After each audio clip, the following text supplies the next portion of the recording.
नमस्कार, हिमाचल न्यूज में आपका बहुत बहुत स्वागत है। चलिए शुरू करते हैं आज की 10 फटाफट बड़ी खबरों से। हिमाचल में बागियों ने सीधे सीएम सुक्खू को दी चेतावनी। अयोग्य ठहराए गए 6 कांग्रेस विधायकों और 3 निर्दलीय विधायकों ने सीधे सीएम सुक्खू को चेतावनी दी है। उन्होंने कहा कि मुख्यमंत्री के खिलाफ मानहानि का मुकदमा दायर करेंगे। कांग्रेस के अयोग्य विधायकों ने राजेंद्र राणा, सुधीर शर्मा, इंद्रदत्त लखनपाल, रवि ठाकुर, देवेंद्र भुट्टो, चैतन्य शर्मा शामिल हैं।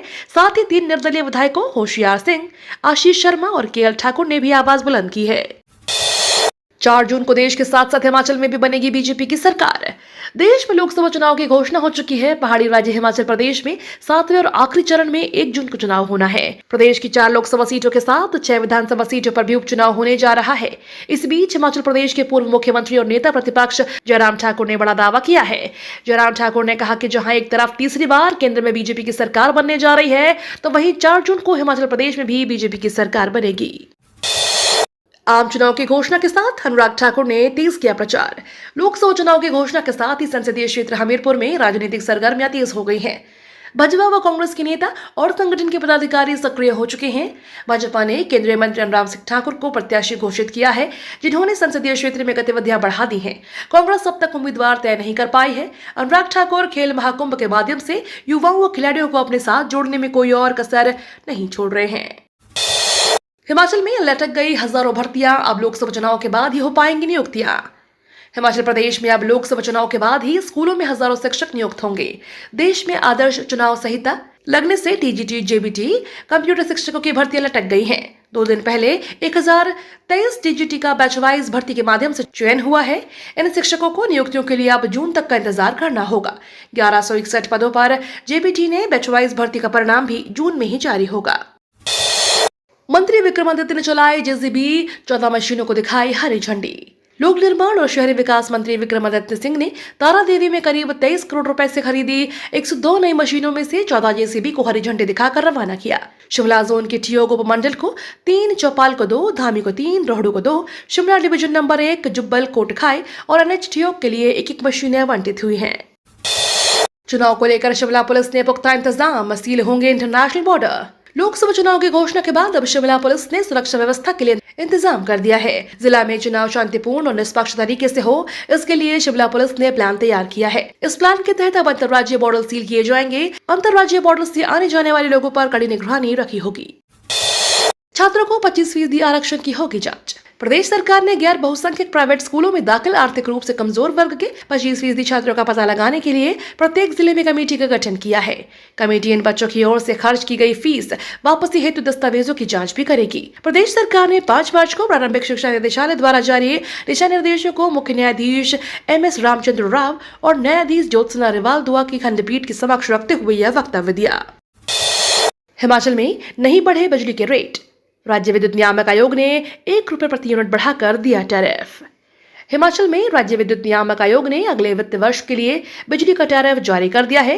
इस टैरिफ ऑर्डर में एनर्जी चार्ज को 1 रुपए प्रति यूनिट तक बढ़ाने के आदेश दिए हैं, लेकिन इसका उपभोक्ताओं पर असर नहीं होगा, क्योंकि राज्य सरकार अपनी सब्सिडी बढ़ाकर इसे बैलेंस करेगी। आयोग के सचिव की ओर से जारी किए गए इलेक्ट्रिसिटी टैरिफ में यह बात कही गई है। ऑर्डर के अनुसार बिजली बोर्ड के लिए वित्त वर्ष 2024-25 में एनुअल रेवेन्यू रिक्वायरमेंट 8,111 करोड़ की आंकी गई है। सरकारी स्कूल बंद न हो, घर घर जाकर जागरूकता फैलाएंगे शिक्षक। शिक्षा विभाग ने जिला भर के स्कूल प्रमुखों को स्कूल में विद्यार्थियों की संख्या बढ़ाने के लिए अभियान शुरू करने के निर्देश दिए हैं, ताकि सरकारी स्कूलों की योजनाओं के बारे में अभिभावकों को बताया जा सके। वर्तमान में सरकारी स्कूलों में निजी स्कूलों की तर्ज पर सुविधाएं होने के बावजूद सरकारी स्कूलों में लगातार विद्यार्थियों की संख्या कम हो रही है। ऐसे में सरकारी स्कूल बंद होने के कगार पर हैं। नेशनल हाईवे 707 पर हुआ लैंडस्लाइड, कई घंटों से बंद पड़ा राजमार्ग। पहाड़ी राज्य हिमाचल प्रदेश के अक्सर लैंडस्लाइड की खबरें सामने आती हैं। बरसात के समय यहां भारी मात्रा में भूस्खलन देखने को मिलता है, जिसकी वजह से प्रदेश और यहां के लोगों को काफी नुकसान भी होता है। उनका जीवन भी अस्त व्यस्त हो जाता है। बीते मानसून में भारी बारिश के चलते प्रदेश में ज्यादातर हिस्सों में लैंडस्लाइड देखने को मिला है। इस दौरान यहाँ भारी आपदा देखने को मिली। हिमाचल के स्कूलों में व्यावसायिक शिक्षा पर शिमला में आज होगा मंथन। हिमाचल प्रदेश के स्कूलों में छात्रों को रोजगार पर एक शिक्षा प्रदान करने के लिए सरकार कदम उठा रही है। स्कूलों में व्यावसायिक शिक्षा प्रदान की जा रही है। प्रदेश में स्कूलों को व्यावसायिक शिक्षा पर मंथन के लिए 2 दिवसीय कार्यशाला आज और कल शिमला में होने जा रही है। शिक्षा विभाग में समग्र शिक्षा और स्टार्स परियोजना के संयुक्त तत्वाधान में आयोजित हो रही इस स्टेक होल्डर्स कंसल्टेशन कार्यशाला का शुभारंभ शिक्षा सचिव राकेश कंवर आज करेंगे। भारतीय नेवी ने हाईजैक जहाज से 17 लोगों को बचाया। भारतीय नौसेना ने 3 महीने पहले अदन की खाड़ी में हाईजैक हुए जहाज MV रुएन को बचा लिया है। ऑपरेशन भारत के समुद्री तट से 2800 किलोमीटर दूर चलाया गया। नौसेना की कार्रवाई के बाद 35 सोमाली समुद्री लुटेरों ने सरेंडर कर दिया है और 17 क्रू मेंबर्स को सुरक्षित निकाला गया। जहाज का क्रू 110 से ज्यादा दिनों से लुटेरों के कब्जे में था। 44 घंटे के रेस्क्यू ऑपरेशन से युद्धपोत INS सुभद्रा ने अहम भूमिका निभाई है। दवाओं की ऑनलाइन बिक्री पर नीति लाने के लिए सरकार ने कोर्ट से मांगा समय। केंद्र सरकार ने दिल्ली हाई कोर्ट से दवाओं की ऑनलाइन बिक्री पर नीति बनाने के लिए इस आधार पर कुछ समय देने का आग्रह किया है। सरकार ने कहा कि यह मुद्दा जटिल है और दवाओं की बिक्री के तरीके में किसी भी संशोधन की दूरगामी परिणाम होंगे। इस पर कोर्ट ने परिवार कल्याण और स्वास्थ्य मंत्रालय को 4 महीने का समय देते हुए कहा कि यह नीति बनाने का आखिरी मौका है। सिम कार्ड पर बड़ी खबर, ट्राई ने बदल दिए नियम। Telecom regulatory authority of India ने सिम कार्ड को लेकर नए नियम जारी कर दिए हैं। यह नियम 1 जुलाई से लागू हो जाएंगे।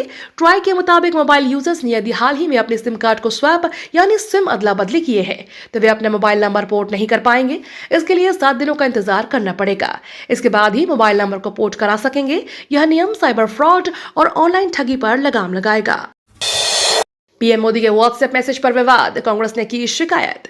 पीएम मोदी के एक लेटर के साथ लोगों से सुझाव मांगने वाले विकसित भारत संपर्क अभियान के एक व्हाट्सएप मैसेज ने विवाद खड़ा कर दिया है। विपक्षी दल के नेताओं ने पीएम मोदी पर राजनीतिक प्रचार के लिए सरकारी डेटाबेस और मैसेजिंग ऐप के दुरुपयोग का आरोप लगाया है। केरल कांग्रेस ने मेटा को टैग करते हुए सवाल पूछा है कि जब आपकी नीति नेताओं के प्रचार प्रसार की अनुमति नहीं देती है तो क्या बीजेपी के लिए आपकी अलग नीति है। ये तो थी आज की 10 बड़ी खबरें।